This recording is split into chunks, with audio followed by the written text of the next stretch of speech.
విదేశాలలో చదవాలనేది మీ కోరిక, కానీ చాలా సందేహాలు. వీటన్నిటికీ ఫుల్ స్టాప్ పెట్టి మీ డ్రీమ్స్ ఫుల్ఫిల్ చేసుకోండి. Contact Videsh consults. నమస్తే, వెల్కమ్ టు ఐ డ్రీమ్. నా పేరు ప్రసాద్. ఎన్నికలు వస్తున్న వేళ ఆంధ్రప్రదేశ్లో హామీల వర్షం కురుస్తోంది. ప్రతిపక్ష నేత చంద్రబాబు నాయుడు యథావిధిగా మళ్ళీ హామీల వర్షాన్ని గుప్పిస్తున్న పరిస్థితి కనిపిస్తోంది. నేను అధికారంలోకి వస్తే మొత్తం 5 ఏళ్లలో 25 లక్షల ఉద్యోగాలు ఇస్తానంటూ చెబుతున్న పరిస్థితి చంద్రబాబు నోటు నుంచి వినిపిస్తుంది. గతంలో 14 ఏళ్ల పాటు చంద్రబాబు పరిపాలించారు రాష్ట్రాన్ని. మరి ఎన్ని లక్షల ఉద్యోగాలు ఇచ్చారన్నది ఇప్పుడు తెర మీదకి వస్తున్న అంశం. అలాగే ఆయన అబద్ధాలకు అంతు లేకుండా పోతుందా అన్న ఆరోపణలు వెల్లువెత్తున్నాయి. చంద్రబాబు తీరు, ఆయన హామీల వర్షానికి సంబంధించి ఇస్తున్న ప్రగల్భాలకు సంబంధించి సరైన కౌంటర్ ఇవ్వడానికి మనతో వైసీపీ నేత ఆకుల వెంకటేశ్వరరావు ఉన్నారు. అన్న నమస్తే. అన్న నమస్తే. అన్న, చంద్రబాబు నాయుడు గారు వ్యవహార శైలి మీరు చాలా గత ఒక 30 ఏళ్ళుగా మీరు చూస్తుంటారు దగ్గర నుంచి. ఎన్నికలు మరొక నెల రోజులు, నెల 15 రోజులు ఉన్నాయి. అప్పుడే మొదలైంది హామీల వర్షం. చంద్రబాబు నాయుడు గారు వరుసగా ఇప్పుడు లక్షల ఉద్యోగాలు, అంటే 5 ఏళ్లలో 25 లక్షల ఉద్యోగాలు ఇచ్చేస్తాం అని చెప్తున్నారు. ఈ విషయంలో అంటే చంద్రబాబుని ఇప్పుడు జనం నమ్మొచ్చు అంటారా? చంద్రబాబుని జనం నమ్మితే ఈ పరిస్థితి ఎందుకు వస్తుంది? వీడికి చంద్రబాబు 23 సీట్లకి ఎందుకు పరిమితం అయ్యాడు?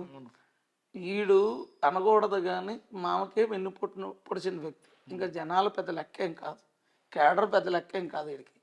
వీడు మనిషి, అన్నం తినే మనిషి అయితే గతంలో 3 సార్లు సీఎంగా చేసిన వ్యక్తి నన్ను ఏం మాట్లాడుతున్నాడు? సంవత్సరానికి 4 లక్షల ఉద్యోగాలు ఇస్తానని చెప్పేసి ప్రగల్భాలు పలుకుతున్నాడు. వీడి నోరా లేదంటే పెంట నాకు అర్థం అవట్లే. వీడు ఇన్ని సంవత్సరాలు సీఎంగా పనిచేసి ఎన్ని లక్షల ఉద్యోగాలు ఇచ్చాడు? ఇప్పుడు ఉద్యోగాల పేరుతోని బాబు వస్తే జాబ్ వస్తుంది అన్నాడు. ఎన్ని జాబులు ఇచ్చాడు? రిలీజ్ చేయమనండి, నేను ఇన్ని జాబులు రిలీజ్ చేశానని.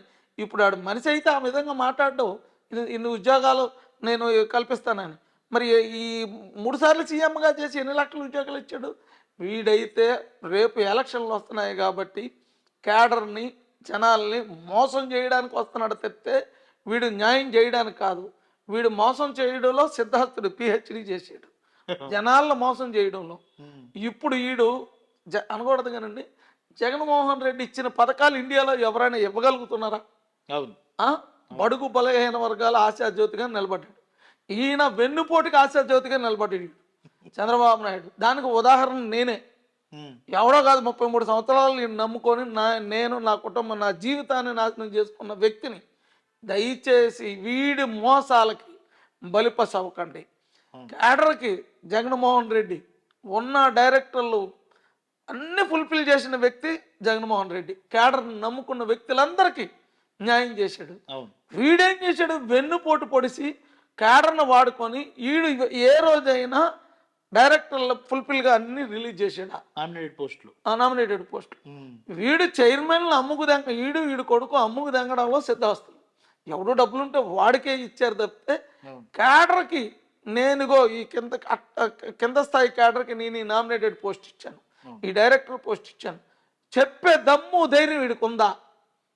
తెలుగుదేశం క్యాడర్కి నేను ఒకటే విన్నవించుకుంటున్నా, దయచేసి వీడు మోసాలకి, వీడు మాయ మాటలకి నమ్మి మీరు రెచ్చిపోతే మీరే నష్టపోతారు.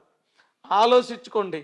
ఎందుకంటే ఆడు సింగిల్ గన్మ్యాన్ నుంచి ఆడి కారులో తిరిగిన వ్యక్తిగా చెప్తున్నా.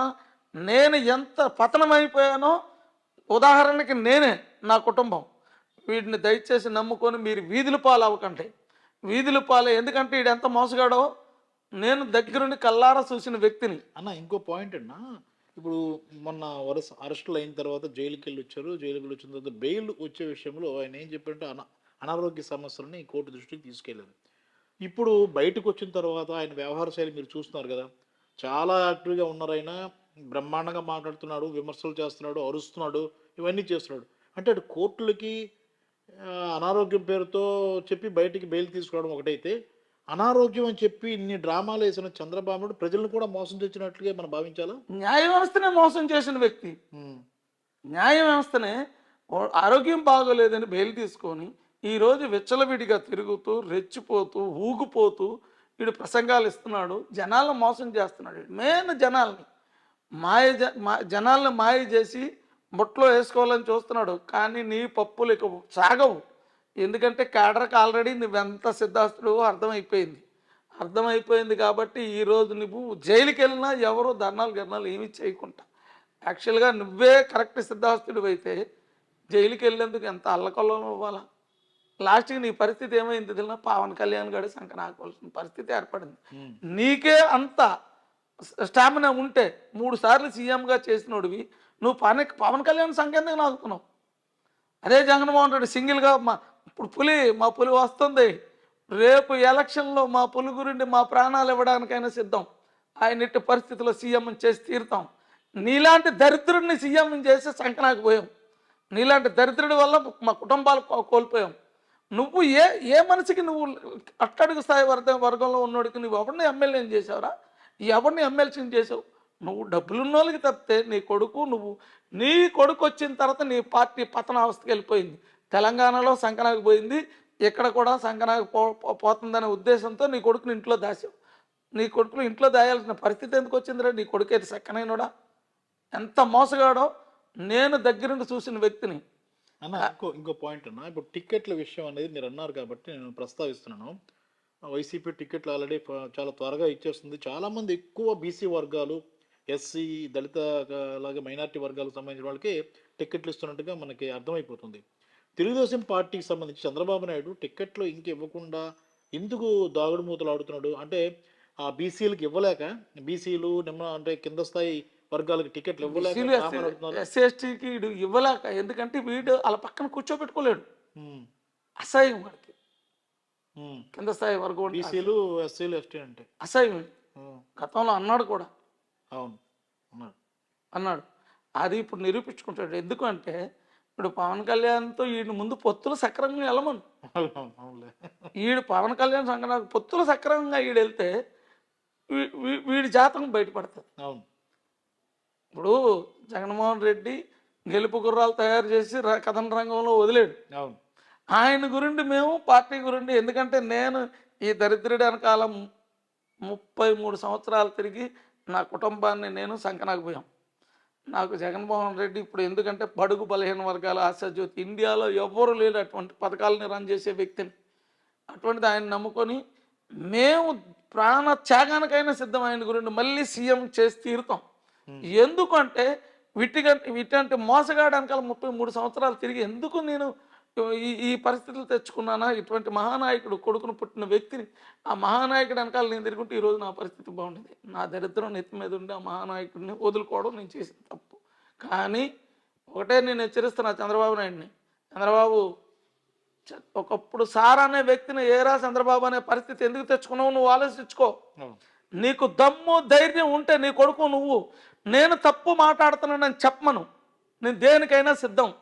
ఎందుకంటే నువ్వెంత మోసగాడవు. ఉదాహరణకి నేనే.